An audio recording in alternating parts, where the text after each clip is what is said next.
అయితే breaking news Maharashtra municipal ఎన్నికల్లో కమలం పార్టీ దుమ్ము రేపుతోంది. పూణే బీజేపీ 90, అజిత్ పవార్ ఎన్సీపీ 20, కాంగ్రెస్ 8 చోట్ల లీడింగ్ లో ఉంది. నాగపూర్ పూణే బీజేపీ తన ఖాతాలో వేసుకుంది. మహారాష్ట్రలో 1160 వార్డుల్లో అధికార కూటమి హవా కొనసాగింది. ముంబైలో 118 స్థానాల్లో మహాయుతి ఆధిక్యంలో కొనసాగుతోంది. ముంబై ఉద్ధవ్ శివసేన 63, కాంగ్రెస్ 12 చోట్ల లీడింగ్ లో ఉంది. నాగపూర్ బీజేపీ 109, కాంగ్రెస్ 30 స్థానాల్లో ఆధిక్యం కనపరుస్తోంది. పూణే, పింప్రి, చించ్వాడ్ కార్పొరేషన్లలో పవర్ ఫ్యామిలీ కలిసి పోటీ చేసింది. బీఎంసీ ఎన్నికల్లోనూ సుమారు 90 స్థానాల్లో బీజేపీ ముందంజలో కొనసాగుతుంది.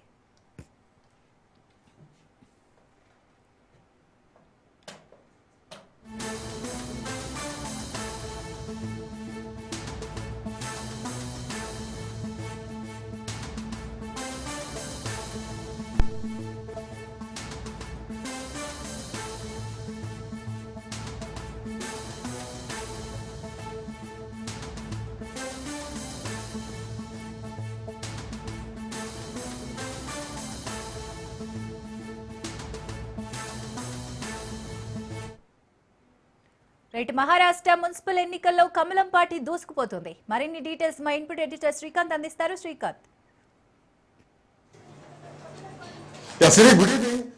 మహారాష్ట్ర మున్సిపల్ ఎన్నికల్లో భారతీయ జనతా పార్టీ కూటమి అఖండ విజయం దిశగా దూసుకుపోతోంది. సో ఇప్పటికే ఇద్దరు ఠాక్రే బ్రదర్స్ ఏకతాటిపై ఉండి 20 ఏళ్ల ఆ శత్రుత్వాన్ని పక్కన పెట్టి వాళ్ళు ఈ రోజు గెలుపు కోసం ముంబైని పాలించడం కోసం ఒక్క దగ్గరికి వచ్చినా కానీ చాలా సెంటిమెంట్ తో రావడం జరిగింది. ముంబైలో హిందీని రుద్దేటువంటి ప్రయత్నం చేస్తుంది భారతీయ జనతా పార్టీ. సో భాష కోసం ఏకీకృతం అవుతున్నాం మరాఠా సెంటిమెంట్ తో ముందుకు వచ్చినటువంటి ఇద్దరు అన్నదమ్ములు కానీ ఇటు శరద్ పవార్, అజిత్ పవార్ ఇద్దరు వచ్చినా కానీ సో ముంబైలో మాత్రం శివసేన ఇటు షిండే శివసేన బీజేపీ కూటమిని అడ్డుకోవడంలో మాత్రం విఫలమయ్యారని చెప్పాలి. ఆ ఇద్దరిని ప్రజలు నమ్మట్లేదనేది మాత్రం ఈరోజు ఈ ట్రెండ్స్ చూస్తే తెలుస్తోంది. సో మొత్తంగా ఓవరాల్ గా చూస్తే కనుక 29 కార్పొరేషన్లో 23 చోట్ల ప్రస్తుతానికి భారతీయ జనతా పార్టీ షిండే కూటమి ముందంజలో ఉంది. ముంబై, నాగ్పూర్ అట్లాగే పూణేలో కూడా ప్రస్తుతానికి ఆధిక్యంలో కొనసాగుతోంది. ఇక కాంగ్రెస్ పార్టీ మాత్రం 70 సీట్లలో 43 స్థానాలకు మాత్రమే పరిమితమైనటువంటి పరిస్థితి. సో ఓవరాల్ గా 23 కార్పొరేషన్లో బీజేపీ కూటమి ఆధిక్యంలో ఉన్నది మాత్రం ట్రెండ్స్ కనిపిస్తున్నాయి. ఇంకా బృహన్ ముంబై విషయానికి వస్తే కనుక బృహన్ ముంబై కార్పొరేషన్ బీఎంసీలో మొత్తం 227 స్థానాలకు గాను భారతీయ జనతా పార్టీ విత్ శివసేన షిండే శివసేన 118 స్థానాల్లో ప్రస్తుతానికైతే ఆధిక్యంలో కనిపిస్తోంది. మోరోవర్ కాంగ్రెస్ పార్టీ విషయానికి వస్తే నాగపూర్, పూణే, థానేతో పాటు న్యూ ముంబైతో పాటు పింప్రి, చించ్వాడ్, నాసిక్లో బీజేపీ కూటమి అక్కడ ఆధిక్యంలో ఉంది. లాతూర్లో మాత్రం కాంగ్రెస్ పార్టీ 70 సీట్లలో 43 సీట్లను గెలుచుకున్నటువంటి పరిస్థితి మాత్రం కనిపిస్తోంది. అండ్ ఇందులో ప్రధానమైనటువంటి అంశం ఏంటంటే ఎందుకు ముంబై ఎలక్షన్స్ ఎందుకు కీలకం భారతీయ జనతా పార్టీ కంటే ఇప్పటికీ ఆల్మోస్ట్ గత 30 ఏళ్లుగా అక్కడ శివసేనకు చెందినటువంటి అభ్యర్థి అక్కడ మేయర్గా ఉన్నటువంటి పరిస్థితి. భారతీయ జనతా పార్టీ ఇప్పటి వరకు అక్కడ మేయర్గా లేరు. అంతకుముందు కాంగ్రెస్ ఉండే, ఆ తర్వాత శివసేన ఉండే. సో మొట్టమొదటిసారి ముంబైకి దేశ ఆర్థిక రాజధాని ముంబై పీఠం మీద భారతీయ జనతా పార్టీ కాషాయ జెండా ఎగరబోతోంది. ఇది మొదటిసారి అని చెప్పడంలో ఎట్లాంటి సందేహం లేదు.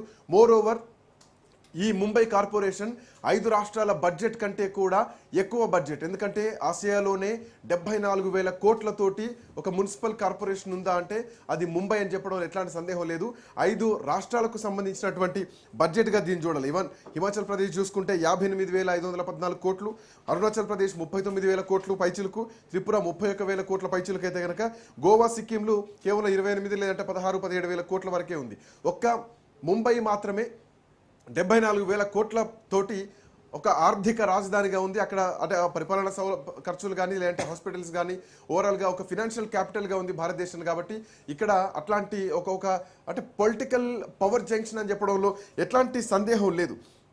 సో అందుకే ఇది బృహన్ ముంబై ఎన్నికలు చాలా కీలకం భారతీయ జనతా పార్టీకి అని చెప్పడంలో ఎట్లాంటి సందేహం లేదు. ఇది ఒక అతిపెద్ద సివిక్ బాడీ అని చెప్పాలి. సో ఇట్లాంటి నేపథ్యంలో భారతీయ జనతా పార్టీ ఎన్నికల్ని చాలా ప్రతిష్టాత్మకంగా తీసుకుంది.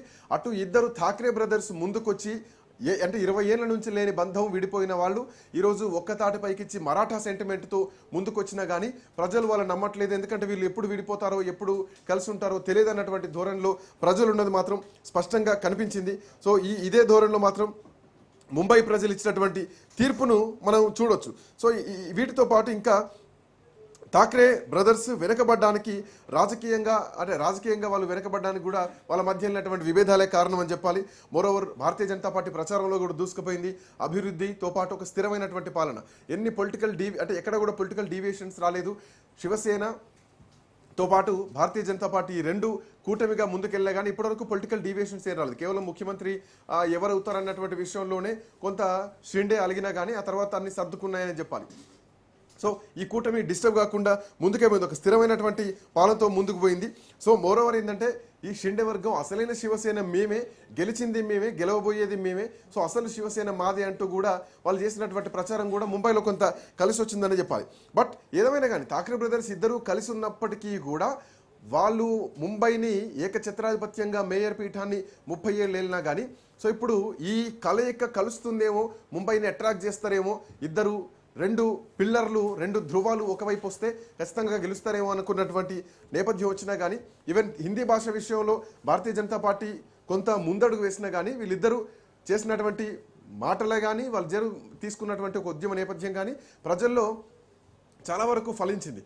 బట్ అయినా కానీ ఆ టైంలో ఫడ్నవీస్ అంశాన్ని వెనక్కి తీసుకున్నారు, హిందీ విషయంలో వెనక్కి తీసుకున్నారు. దాన్ని అనవసరంగా మీరు రుద్దాం ఇష్టం లేకుండా అని చెప్పడం జరిగింది. బట్ అయినా కానీ ప్రజలు వ్యతిరేకం ఉంటారేమో అనుకున్నారు. బట్ భారతీయ జనతా పార్టీకి కొంత పెద్దపీట వేసింది మాత్రం స్పష్టంగా కనిపిస్తోంది.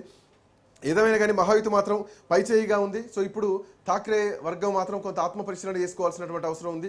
ఎందుకంటే ముంబై లాంటి ఒక మహానగరాన్ని గతంలో ఒక మహిళ పాలించింది. అండ్ ఆ తర్వాత 4 ఏళ్ల నుంచి ముంబైకి మేయర్ లేకుండా జరిగినటువంటి పరిస్థితి, రాజకీయాలు కూడా చాలా రకరకాల ఈక్వేషన్స్ మారిపోయినాయి. శివసేన అంటే షిండే శివసేన అయిపోయింది, ఠాక్రే శివసేన అయిపోయింది, అటు రాజ్ ఠాక్రే ఉద్ధవ్ ఠాక్రే డివైడ్ అయిపోయారు. ఆ తర్వాత ఎన్నికలకు ముందు వాళ్ళు కలవడం జరిగింది. మోరోవర్ ఇటు ఎన్సీపీ కూడా డివైడ్ అయిపోయింది. శరద్ పవార్ అజిత్ పవార్ని విడిపోయి మహాయుతిలో అజిత్ పవార్ కలవడం జరిగింది. ఇవన్నీ కూడా పొలిటికల్ ఈక్వేషన్స్ చాలా చేంజ్ అయినాయి. బట్ అయినా కానీ భారతీయ జనతా పార్టీ అనూహ్యంగా ఈ విజయాన్ని సాధించిందని చెప్పాలి. మెజార్టీ స్థానాలు, మ్యాజిక్ ఫిగర్ని దాటి మెజార్టీ స్థానాలు సంపాదించడంలో భారతీయ జనతా పార్టీ కృషి ఫలించింది. ఫడ్నవీస్, షిండే ఏకంగానే ఉన్నారు, ఎక్కడ డీవియేషన్స్ లేవు. భారతీయ జనతా పార్టీ రానున్నటువంటి రోజుల్లో కూడా ఇంకా ఇదే దూకుడు కొనసాగుతోందని చెప్పడానికి ఇది ఒక ఉదాహరణ. మోడోరు ఈ సంవత్సరంలో ఇంకా 5 అసెంబ్లీ ఎన్నికలు ఉన్నాయి, అంటే 5 రాష్ట్రాల అసెంబ్లీ ఎన్నికలు జరగబోతున్నాయి. ఈ ఎన్నికల బూస్టప్తో వాటిలో కూడా ముందడుగు వేయడానికి భారతీయ జనతా పార్టీ ఇంకా దూసుకెళ్తుందని చెప్పడంలో ఎట్లాంటి సందేహం లేదు. మోరోవర్ ఇప్పుడున్నటువంటి పరిస్థితుల్లో బృహన్ ముంబై మున్సిపల్ కార్పొరేషన్లో మాత్రం మొత్తం 222 స్థానాలకు 118 స్థానాల్లో బీజేపీ, షిండే శివసేన 118 స్థానాల్లో ప్రస్తుతానికైతే గెలుపు దిశగా అడుగులు వేస్తున్నారు. ఈ ట్రెండ్స్ కంటిన్యూ అవుతున్నాయి. ఉదయం 10:30కు మొదలైనటువంటి కౌంటింగ్ స్టిల్ నడుస్తుంది. అండ్ ఇప్పటికీ దీనిపైన ఫడ్నవీస్ ముఖ్యమంత్రి కూడా దీనిపైన రెస్పాండ్ అయ్యారు. అక్కడ రాష్ట్ర బీజేపీ అధ్యక్షుడితో కూడా ఫోన్లో మాట్లాడడం జరిగింది. ఇది ఒక చారిత్రాత్మకమైనటువంటి గెలుపు అంటూ కూడా వాళ్ళందరూ ఇప్పటికే దీనిపైన రెస్పాండ్ అవుతున్నటువంటి పరిస్థితి మాత్రం స్పష్టంగా కనిపిస్తోంది. బట్ ఏదేమైనా కానీ ఈ ఎన్నికలు మాత్రం ముంబైకి ఒక boost up and moreover Mumbai mayor పీఠం మొట్టమొదటిసారి భారతీయ జనతా పార్టీ కాషాయ జెండా ఎగరేయబోతోంది. సరి రైట్, థ్యాంక్ యూ శ్రీకాంత్.